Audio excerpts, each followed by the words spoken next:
छोटी बहन की दिल को छू लेने वाली कहानी। एक छोटी नीलू ने गुल्लक से सब सिक्के निकाल लिए और उनको बटोर कर जेब में रख लिया। घर से निकल पड़ी। पास में ही केमिस्ट की दुकान थी। उसके जाने वह धीरे धीरे चढ़ गई। वह काउंटर के सामने जाकर खड़ी हो गई और बोलने लगी, पर छोटी सी नीलू पर किसी का भी ध्यान नहीं गया और ना ही उसकी आवाज किसी को भी सुनाई दे रही थी। सब अपने अपने कामों में व्यस्त थे। दुकान मालिक का कोई दोस्त बाहर देश से आया था। वो भी उससे बात करने में व्यस्त था। तभी उसने अपनी जेब से एक सिक्का निकालकर काउंटर पर फेंक दिया।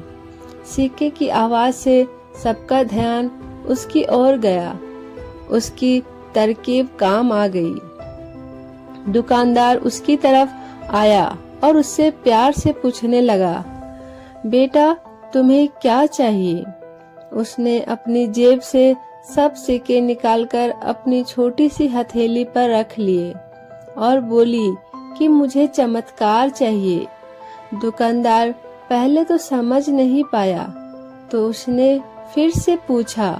वो बच्ची फिर से बोली कि मुझे चमत्कार चाहिए। दुकानदार हैरान होकर बोला, बेटा यह दवाई मिलती है, चमत्कार नहीं मिलता। तो बच्ची बोली, अगर यहाँ दवाई मिलती है तो चमत्कार भी आपके पास यहाँ ही मिलने चाहिए। दुकानदार बोला, बेटा लेकिन आपसे यह किसने कहा कि यहाँ चमत्कार मिलते हैं? अब उस बच्ची ने विस्तार से बताना शुरू किया। अपनी तोतली जबान से वह बच्ची बोली, मेरे भैया के सर में ट्यूमर हो गया है। पापा ने मम्मी को बताया है कि डॉक्टर 4 लाख रुपए बता रहे थे।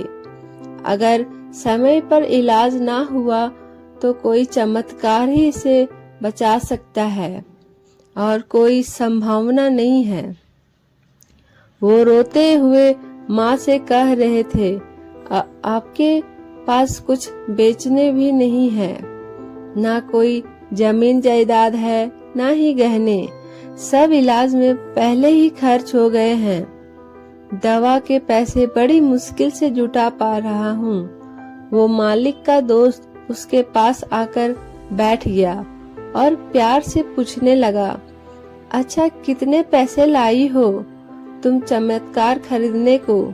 उसने अपनी मुट्ठी से सब रुपए निकालकर उसके हाथों में रख दिए।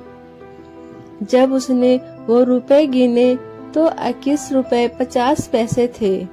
वो व्यक्ति हंसने लगा और नीलू से बोला, समझो तुमने चमत्कार खरीद लिया, चलो मुझे अपने भाई के पास ले चलो। वो व्यक्ति जो उस केमिस्ट का दोस्त था, अपनी छुट्टी बिताने भारत आया था और न्यूयॉर्क का एक प्रसिद्ध न्यूरोसर्जन था। उसने उस बच्चे का इलाज 21 रुपये 50 पैसे में किया और वो बच्चा सही भी हो गया। आखिर प्रभु ने नीलू को चमत्कार बेच ही दिया। तो बच्ची बड़ी श्रद्धा से उसको खरीदने चली थी। वो उसको मिल गया। प्रभु सबके पालनहार है।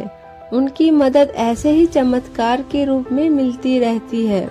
बस आवश्यकता है तो सिर्फ सच्ची श्रद्धा की, क्योंकि परमात्मा संसार के कण कण में है। दोस्तों, आपको ये कहानी बहन कितनी प्यारी होती है कैसा लगा हमें कमेंट करके जरूर बताएं और मेरे चैनल को सब्सक्राइब करें कृपया। धन्यवाद।